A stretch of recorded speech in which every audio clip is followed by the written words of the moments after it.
Paz do Senhor Jesus, vamos para mais um dia do nosso devocional que se encontra no Evangelho de João, capítulo de número 18, versículo 36, que diz: Jesus disse: o meu reino não é deste mundo. Se fosse, os meus servos lutariam para impedir que os judeus me prendessem, mas agora o meu reino não é daqui. Nós estamos diante da passagem onde falamos nos episódios anteriores, né, sobre Jesus ali, quando ele foi preso, né, e ali foi colocado diante de Anás. Logo após nós vamos ver Pedro, quando Pedro nega Jesus, nega Jesus pela primeira vez, né, e quando Jesus também ele é interrogado pelo sumo sacerdote.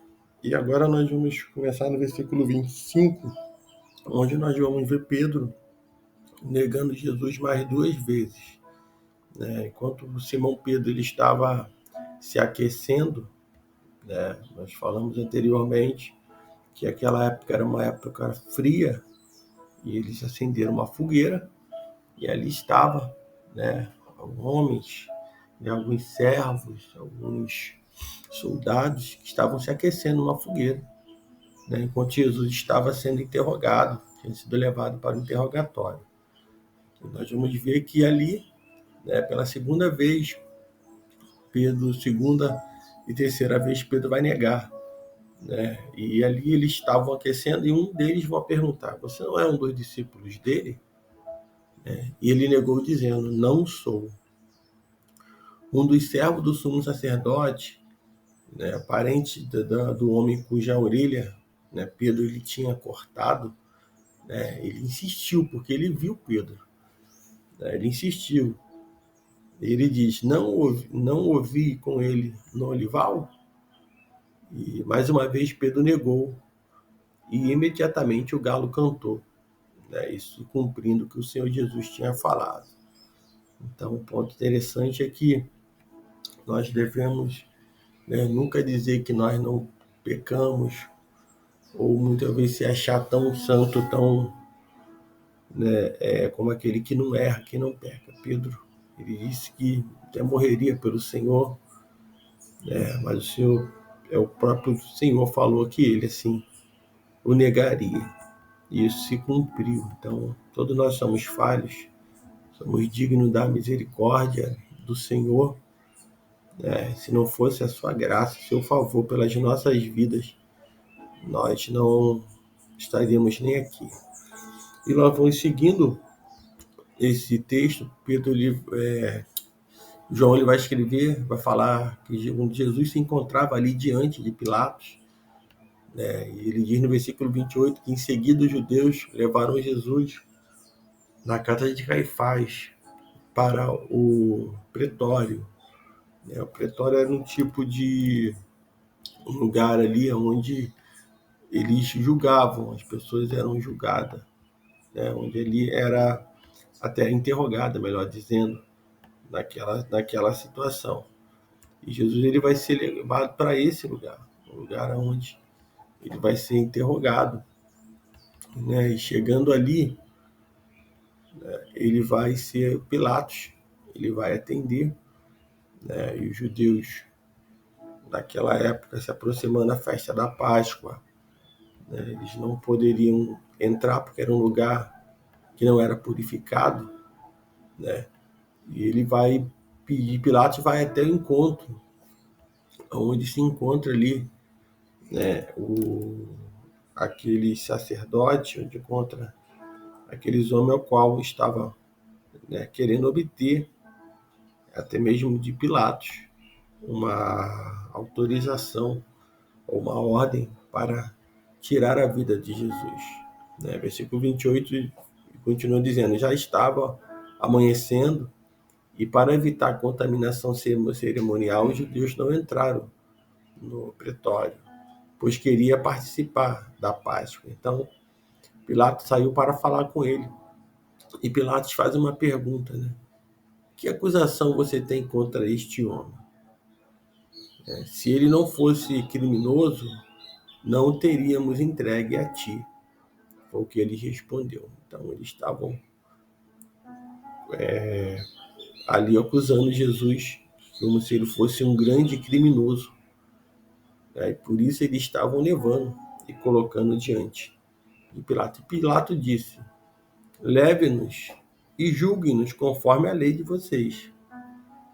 Nós, porém, não temos permissão para executar ninguém, protestaram os judeus. Então, eles, alegando que a lei não permitia, a lei romana, de ele praticar tal ato, eles vão pegar e querer jogar e colocar diante de Pilato. Quando ele diz ali no versículo 31, Pilatos ele disse: levem-no e julguem conforme a lei de vocês, nós, porém, não temos permissão para executar ninguém, protestaram os judeus. Porque quando ele diz não é lícito matar alguém. Então a lei romana, ela proibia que os judeus eles punissem alguém com a pena de morte. Então essa é a razão pela qual os judeus trouxeram Jesus a Pilatos, que era naquela época o governador romano. Ele teria autoridade para matar Jesus.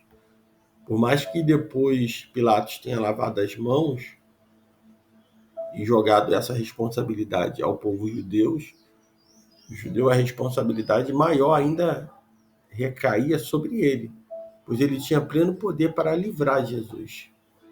Mas ele preferiu lavar as mãos e seguiu a voz do povo. Então, da mesma forma que Pilatos, muitos hoje têm em suas mãos a opção de aceitar ou rejeitar Jesus, mas preferem seguir o curso do mundo e renegá-lo para curtir a vida e agradar as pessoas, ainda que pense que não fizeram nada de errado com isso. Então, muitos hoje têm lavado as suas mãos, não querem se envolver, achando que o lavar as mãos vai isentar da condenação eterna. Deixar de fazer aquilo que é o correto, daquilo que é justo, daquilo que é amável, daquilo que realmente é o que o Senhor Jesus nos ensinou, é o que está nas Escrituras.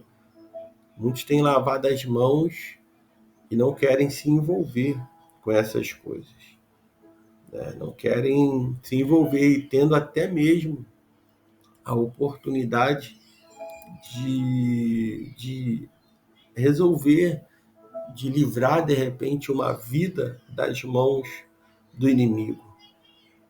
Que até no caso aqui de Jesus iria se cumprir sim, que Jesus ia morrer, a palavra ela dizia, já apontava para isso, mas se nós formos olhar hoje, o mundo ao qual nós vivemos, onde tem muitas vidas que estão carentes, necessitados de alguém entrar no circuito, de alguém se envolver para tirar aquela vida das garras de Satanás, para aconselhar pela palavra de Deus. Muitos hoje preferem estar lavando as mãos, não digo de uma forma literal, mas deixando com que aquela pessoa fique nas mãos do próprio inimigo. Então, como igreja, nós temos o papel de estar fazendo um trabalho, serviço ao Senhor,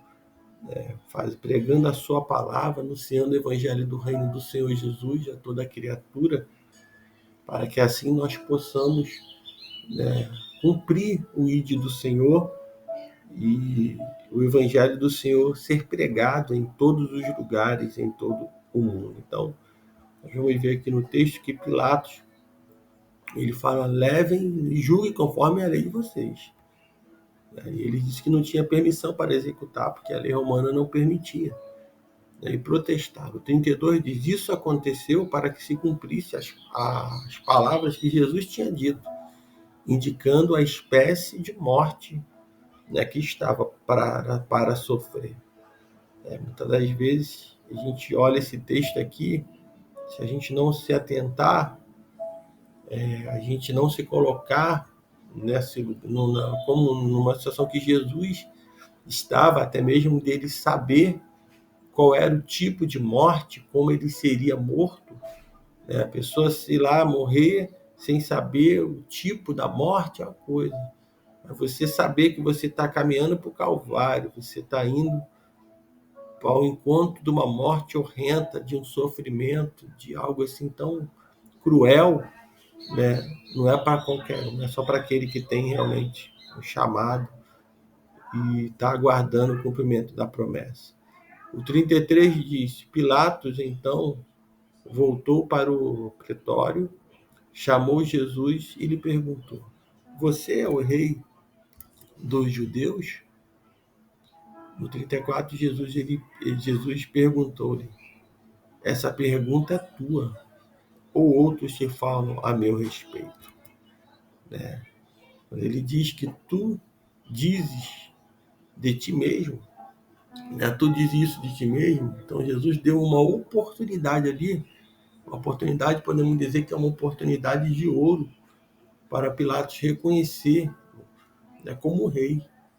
Mas Pilatos preferiu mais uma vez, né, jogar para o povo, né, quando ele diz no 35: Tua gente e os chefes dos sacerdotes te entregaram a mim.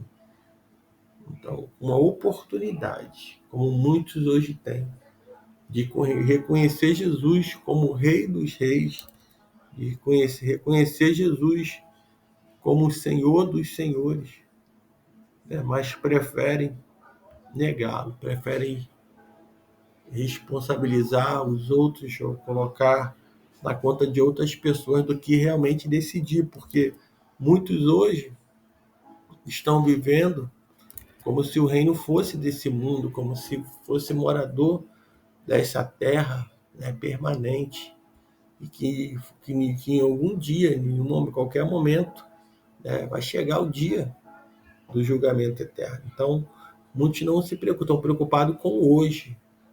E Jesus ele tem dado uma oportunidade de ouro, uma oportunidade da mesma que ele deu a Pilatos, de reconhecer Jesus como rei dos reis. Ele também deu uma oportunidade, o Senhor Jesus está nos dando uma oportunidade de ouro de hoje confessar Ele como o único e suficiente Salvador. Ele tem dado uma oportunidade de ouro de hoje voltar aos caminhos do Senhor, aqueles que se encontram desviados, aqueles que não estão envolvidos com o reino do Senhor, servindo ao Senhor com dignidade, tem a oportunidade de ouro de hoje voltar aos caminhos do Senhor. Então, o Senhor é um Deus que ele dá oportunidade. E essa oportunidade deve ser aproveitada. No versículo 36, no versículo 35 ainda, Pilatos respondeu: Acaso sou judeu? Foi o seu povo e o chefe dos sacerdotes que entregaram a mim. Que foi que você fez? Jesus disse: O meu reino não é deste mundo. Se fosse, os meus servos lutariam para impedir que os judeus me prendessem. Mas agora o meu reino não é daqui. Então, ao ser questionado o que Jesus fez para estar ali, Jesus ele deixa claro e dá mais um sinal, né, daquele como que realmente ele sabia para que ele veio, qual seria a sua morte, ele sabia o motivo que ele estava ali, ele sabia que o reino dele não é deste mundo. Então, é isso que nós precisamos entender. Para servir ao Senhor Jesus, nós precisamos ter a mente dele, a mente de Cristo, de saber que o nosso reino não é desse mundo, que o nosso lugar não é desse mundo, que nós estamos aqui como peregrinos e que um dia o Senhor vai nos chamar. E quem vive dessa forma não se apega a nada do mundo, não se deprime, não se desespera quando perde até mesmo algo material, quando as coisas profissionalmente ou financeiramente não andam bem, a pessoa não entra em desespero, porque a certeza que essa pessoa tem é que o seu reino não é deste mundo. que essas coisas daqui são tudo passageiras, são coisas que a traça e o ferrugem vai consumir. Então, entender isso é importante para a vida de todo aquele que serve ao Senhor. Para todos aqueles que querem servir ao Senhor com dignidade, que querem realmente fazer a obra do Senhor, que tem essa, essa esperança nele e que vive realmente para o Senhor, ele precisa entender e estar sempre pronto a responder que o seu reino não é desse mundo, que ele não que não se deixa levar pelas riquezas, por tudo que muitas das vezes está regendo o mundo capitalista, que está regendo muitas das vezes a vida de um cristão, porque se ele não for próspero, né, aos olhos de alguns é como se o Senhor não estivesse com ele. Se ele não prosperar, por isso muitos hoje se aproveitam disso, né, de campanhas, tirando dinheiro, né, líderes enriquecendo, porque muitos estão buscando as riquezas desse mundo.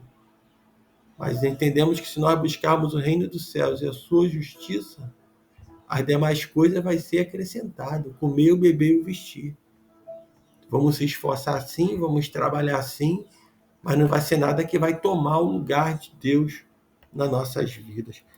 Nós observamos também que quando ele diz que o meu reino não é deste mundo, né, embora alguns teólogos eles torçam esse versículo na tentativa de impugnar o milênio bíblico, né, onde Cristo reinará nesta terra por 1000 anos, nós cremos, a sequência do verso rejeita essa interpretação ao dizer que agora meu reino não é daqui.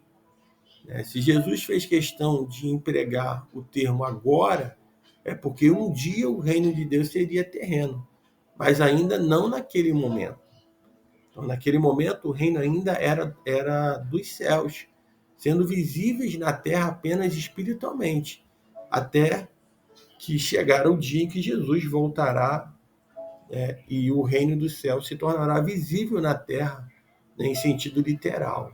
Então, cumprindo a palavra que diz, venha o teu reino, assim, o ataque dos amilenistas, né, e pós-milenistas se volta contra eles mesmos, quando analisam com mais atenção. Então, que nós possamos entender, né, que o reino, nosso reino, o Senhor sabia que o reino dele não era dessa terra. No versículo 40, no 39 diz, contudo, segundo o costume de vocês, devo libertar um prisioneiro por ocasião da Páscoa. Querem que eu solte o rei dos judeus? O 40 diz, eles em resposta gritaram, não, ele não, queremos Barrabás. Ora, Barrabás era líder de rebelião. Barrabás era um prisioneiro mau. Barrabás era aquele que criava rebeliões, montim, confusões, né, na cidade. E foi esse que o povo escolheu que fosse solto. Né? E Barrabás, esse ladrão. Né? É interessante ver que 2000 anos se passaram, né, e o povo continua escolhendo os ladrões. Né? O povo continua escolhendo pessoas más para governar. O povo continua se deixando levar por aqueles que fazem rebeliões, por aqueles que roubam, por aqueles que matam. Né? Uma democracia onde cada um escolhe, né? O povo vai escolher o seu governante, muitos têm escolhido ladrões, pessoas que roubam para o povo. Isso não é de Deus. O servo do Senhor, ele deve ter a sabedoria que vem do alto para poder fazer as escolhas nessa terra, principalmente no que diz em alguém que vai liderar sobre as nossas vidas. Então, que nesse dia você fique com essa palavra, que o Espírito Santo de Deus fale mais ao teu coração, e você sentir de compartilhar essa palavra, compartilhe com alguém, Hoje eu tenho certeza que o Espírito Santo de Deus, ele te impulsiona a isso, decidir. Que Deus te abençoe.